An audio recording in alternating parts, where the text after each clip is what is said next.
Hey yo, what's up people? It is Peroxide again, coming at you with another news update in regards to Bayonetta 3. So, sometime in between today and yesterday, I would say,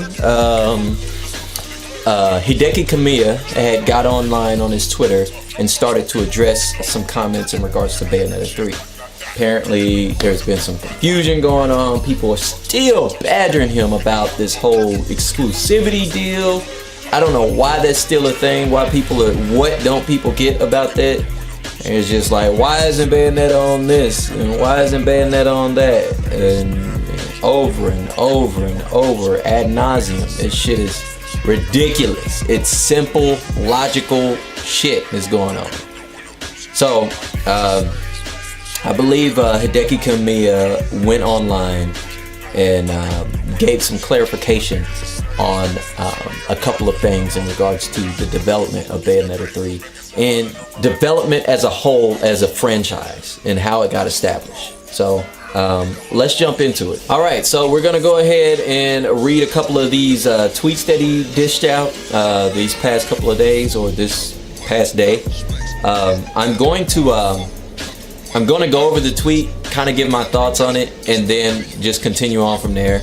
But he has a couple of interesting things to say, that some things I didn't know, just little tidbits here and there. But any news to get you guys, amped up for Bayonetta 3. He starts out by saying he has something that he wants to tell us all. It's about Bayonetta 3. We are a developer that creates games by signing contracts with publishers and receiving funds for them in order to cover development costs. So basically, they contract. They're basically a contractor. Publishers come up to them and they say, "Hey, we want a new IP or we want a game. Can you give us that?" And they'll sign off on a contract. Here's what we want the game to be kind of about or something, and they'll just go about it that way. It makes sense, For Bayonetta 1, we signed a contract with Sega and received funds for them. Then we proposed a design for the game and entered production. All of the rights belong to Sega. Important note there.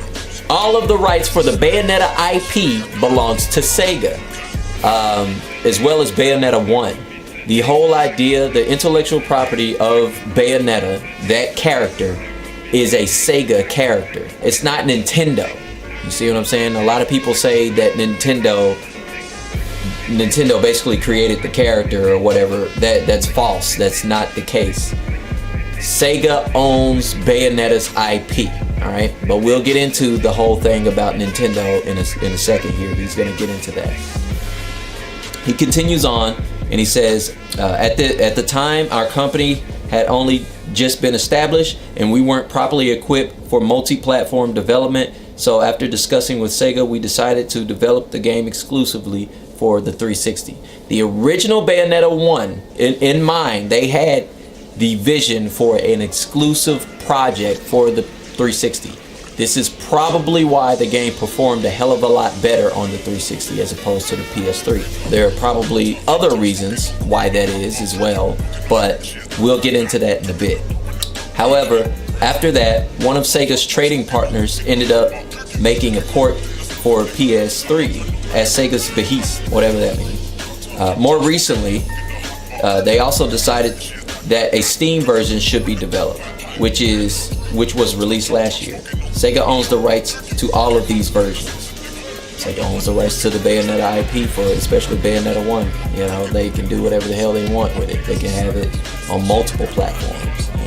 When we started making Bayonetta 2, we initially received funds from Sega to develop the game for multi-platforms, but the project was halted due to circumstances at Sega.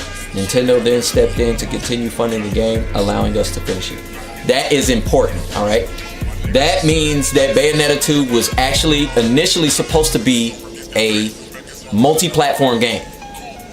So it's not the developer, it's not Platinum Games. Stop coming at Hedeki Kamiya asking him about this shit. It's the same shit. He says it every fucking time, yo. Like, I don't know what people don't understand about that. These guys that make these games, of course they want the games to get out to as many people as possible. The problem is that But when you go into development costs for a game, the people that are actually paying for the game to be made have specific requests. I want this title to be exclusive to my consoles or to my platform for this long. Or if these people are chipping in, I want my special DLC to be added or some shit like that. You know, it's deeper than, you know, what meets the eye. So just keep that in mind the next time if you're confused about the whole Bayonetta project as a whole. Bayonetta 2, why it's exclusive, all that stuff. As such, the rights belong to Sega and Nintendo. The rights owners decide the game should be made for Wii U. So basically, because Nintendo chipped in to assist with the development of the game, it only makes sense that their demand would be it has to be exclusive to our platform. I don't see the problem in that as a business standpoint from Nintendo. If they're gonna chip in to help when nobody else will, makes sense. It's the same shit that's been said for like years. Like, I don't know why people don't get it. I think Bayonetta released 2014. People are still asking questions and confused about the idea that Bayonetta 3 is on a Nintendo platform exclusively. Come on. Nintendo was also kind enough to fund a port for Bayo 1 for Wii U, and they even allowed us to use the Japanese voice track we created for Wii U version in the PC version of Bayonetta 1 as well. That's cool. So, I mean, again, even though Bayonetta 1 is on PC, guess what the Bayonetta 1 version doesn't have that the Wii U version does have, or the Switch version that's going to be coming out soon does have? The costumes for Nintendo characters. That was that is exclusivity between Nintendo and what they want when they funded that game. To me, it's simple, but a lot of people, they don't understand it, so that's one of the reasons why I'm making this video. So, let me see here. I'm extremely thankful to Nintendo for funding the game, and to Sega for allowing them to use the Bayonetta IP. You hear that? That's very important here. For Sega allowing them to use the Bayonetta IP. Sega owns Bayonetta. That character is a Sega character. It's like Sonic. Sonic is a Sega character. The intellectual property belongs to Sega. But Sonic can be seen on the Xbox 360, the Nintendo, the PlayStation. He's everywhere. But the property itself is owned by Sega. So just keep that in mind before you jump to conclusions and think that just because Nintendo is funding Bayonetta 3, Bayonetta 2, whatever ports, that Nintendo owns the Bayonetta IP. Not the case. Bayonetta isn't a Nintendo character. However, because of the great partnership that they have with Sega and Platinum Games at this point, she might as well be. But just remember that that isn't the case, you know. Bayonetta can appear on other platforms if these other companies will find value in the IP. That's essentially what it is. And Nintendo was the only publisher to come out to try to assist in the development of the game. They reached out to multiple people and everyone turned them down. So it's not like they didn't try. As for Bayonetta 3, it was decided from the start that the game was going to be developed using Nintendo's funding. Without their help, we would not have been able to kick off this project. So essentially, without Nintendo, there would be no Bayonetta 3. So if you love Bayonetta, and if you are a fan of Bayonetta, you have to give props to Nintendo. And you, honestly, if you're a true fan, you will buy a Nintendo product because they helped, or they funded the stuff that you love. They know that you love it, and they funded it. Even though that it's not popular, Bayonetta does not pull numbers. So it really irritates me and pisses me off that people get like so flustered and claim that they're fans of a franchise and they don't know jack shit. Like, they'll sit up here and harp on Nintendo or Hedeki Kamiya or whoever, Platinum Games, and talk about why you only want this game to be exclusive for Nintendo. You guys suck. And it's like, dude, you're not a fan. You're just some, you know, Xbox fanboy or PlayStation fanboy or something, and they just want to have things their way. A lot of times things don't come out your way. I'm sorry, but when you get the better end of the stick, either no Bayonetta or Bayonetta exclusive on the Switch, what do you want? I'll just go with the one on the Switch. I'll buy a Switch. It's a good product. It's not like I hate Nintendo. I love Nintendo. Grew up on Nintendo. I don't understand why people hate, you know, on just having multiple consoles. Just do it. Like, you're a gamer. You love the games, right? Nigga like me, man, I'm on a game. Anyway, game development is a business. Each company has its own circumstances and strategies. Sometimes this means games get made. Sometimes it means they get canceled. I feel like that was a shot towards the Scalebound. I feel like that was the shot towards Scalebound.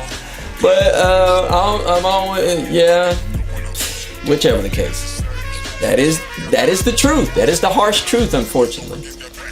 But I believe every single person involved is dedicated to delivering the best possible experience. I know that, to me at least, that's one of the biggest goals when I set to work.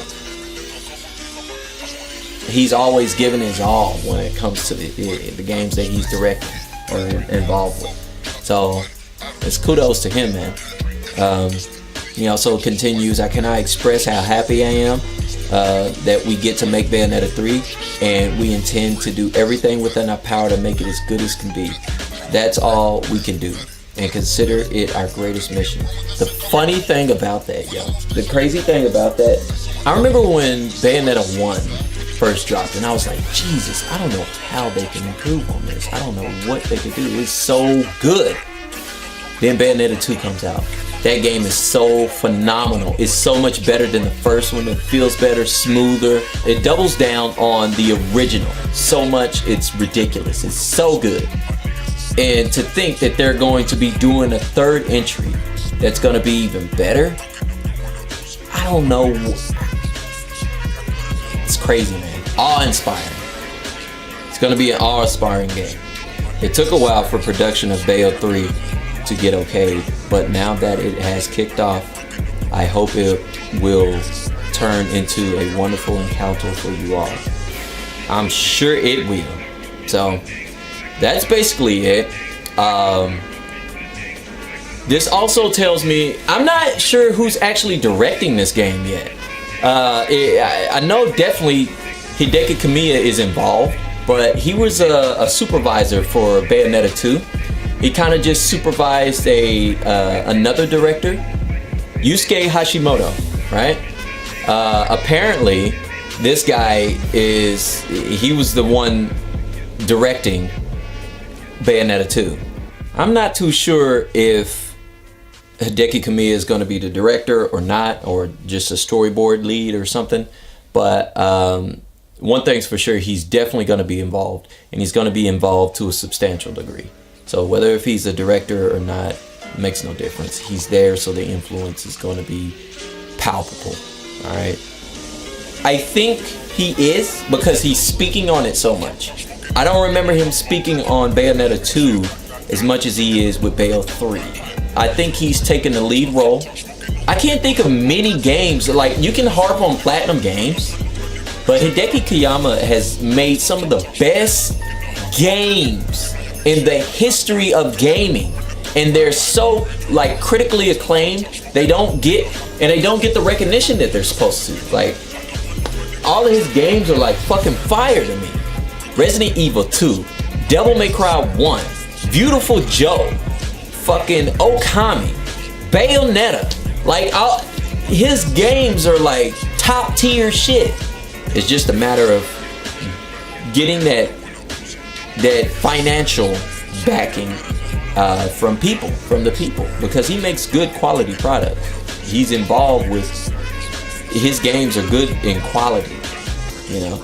So that's it. That's all the news with Bayonetta 3 as of late. I told you guys if anything else pops up, I'll be sure to make a video going over it. Hope you guys have a good day. And as always, stay cool.